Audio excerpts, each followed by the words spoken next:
les amis de GS4. Alors ce soir, on va commencer par les réponses aux questions sur le documentaire des kangourous.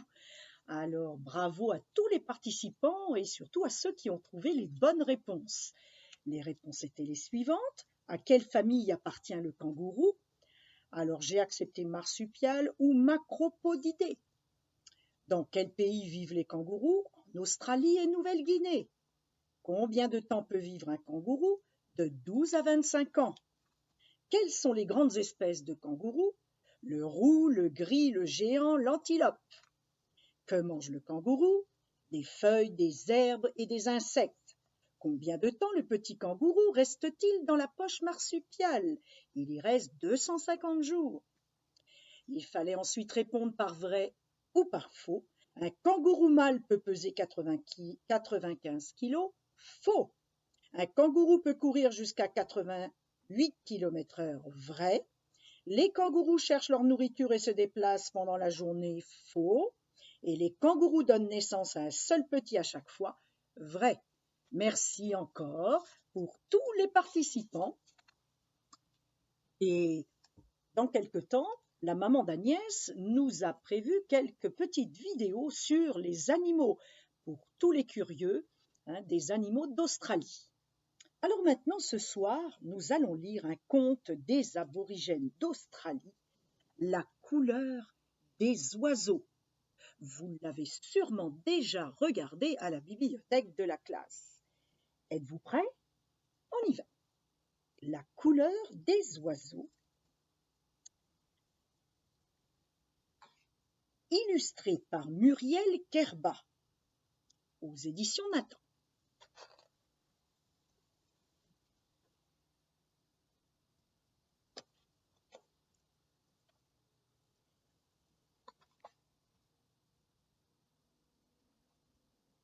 Écoutez, voici l'histoire. Voici comment les couleurs sont venues aux oiseaux. C'était il y a très longtemps, au temps des rêves, au temps d'avant, au commencement des choses, lorsque la terre et les animaux ont été créés. Le jour n'était pas encore né. Il faisait nuit, une nuit noire, comme de l'encre noire.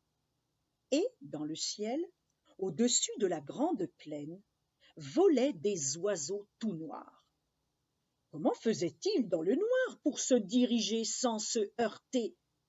Comment faisaient-ils pour se nourrir, pour se désaltérer?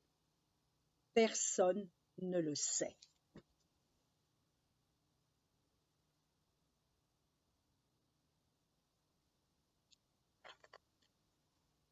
Et puis, il y eut un matin, avec un beau soleil et une douce lumière. Ce matin-là, le pigeon jouait avec le vent. Il se laissait glisser, il se laissait planer. Ensuite, il battait des ailes pour monter très très très haut dans le ciel.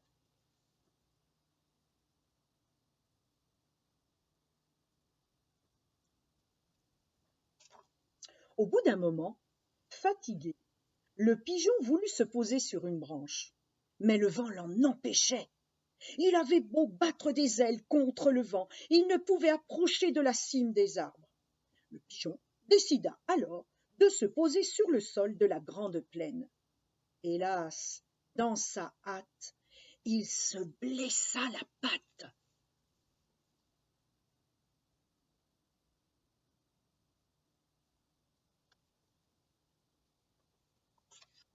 Le pigeon ne pouvait plus bouger.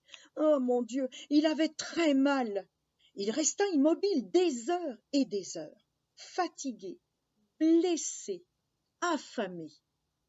Sa patte le faisait terriblement souffrir. Il allait bientôt mourir. Alors, il appela à l'aide ses amis les oiseaux. En entendant les appels du pigeon, tous les oiseaux décidèrent de voler à son secours. Tous, sauf un, le corbeau.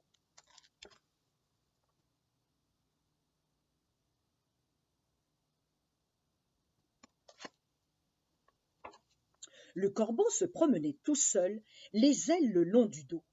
En le voyant ainsi, le perroquet s'approcha et lui dit: Hé, monsieur le corbeau, nous avons besoin de toi pour aider notre ami le pigeon. Tais-toi, dit le corbeau au perroquet, tu troubles ma solitude. Laisse-moi réfléchir. Toi, tu passes ton temps à réfléchir, répondit le perroquet. Et toi, tu ne sais que répéter sottement tout ce que tu entends. Le perroquet, vexé, bouscula le corbeau. Ce dernier, furieux, piqua l'oiseau bavard avec son bec pointu.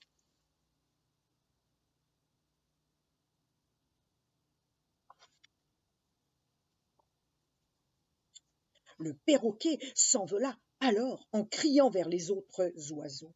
Le corbeau l'avait piqué si fort que son sang, un sang de toutes les couleurs, se mit à gicler partout. Le rouge, mais aussi le bleu et le jaune éclaboussèrent sa poitrine, ses ailes et sa queue.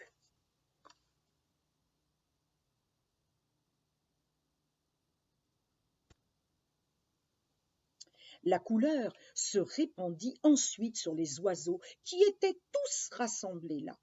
Certains devinrent rouges, d'autres verts et d'autres bruns. Parfois le rouge et le jaune se mêlaient et un bec devenait orange. Certains recevaient des taches et d'autres des rayures, mais tous reçurent des couleurs.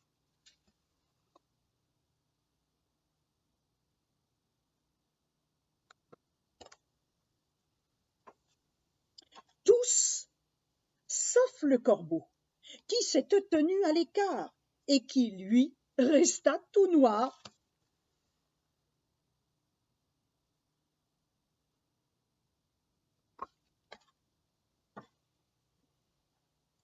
Quant au pigeon, grâce à ses amis, il fut bientôt guéri.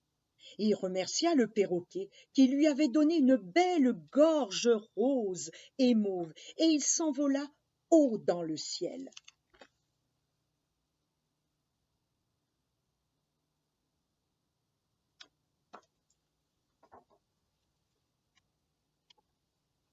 Voilà l'histoire. Voilà comment les couleurs sont venues aux oiseaux. Et voilà pourquoi tous les corbeaux sont noirs. L'histoire est terminée. Si un jour tu as la chance d'aller emprunter ce livre à la bibliothèque, tu pourras à la fin du livre écouter un chant des aborigènes. Parce que dans ce livre, qui est un livre sonore, il y a un CD. Alors tends bien l'oreille parce que tu vas entendre quelques instruments qui sont joués par les aborigènes. On va les rappeler, ces instruments. Les boomerangs, plus souvent utilisés comme jeu. Les boomerangs sont aussi des percussions. Quand on les cogne ou qu'on les racle, ils produisent des sons qui rythment la musique. Les bâtons entrechoqués, ils scandent la musique comme un métronome. Top, top, top. Le musicien tape parfois sur le didgeridoo avec un de ses bâtons. Observe bien. Le didgeridoo que vous avez déjà rencontré, c'est un long tube en bois d'eucalyptus creusé par des termites. Le musicien souffle de façon continue dans l'embouchure qui est recouverte par de la cire d'abeille. Observez bien.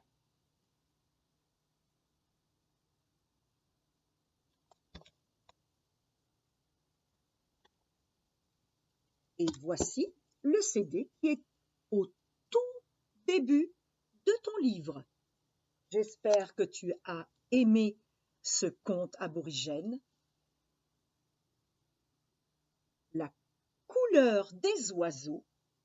Je vais te souhaiter une bonne fin de soirée, faite de beaux rêves tout en couleurs, et je vous dis à demain. Au revoir les amis de GS4. Pitou s'est encore endormi. Alors, s'il te plaît, Pitou, bonne soirée.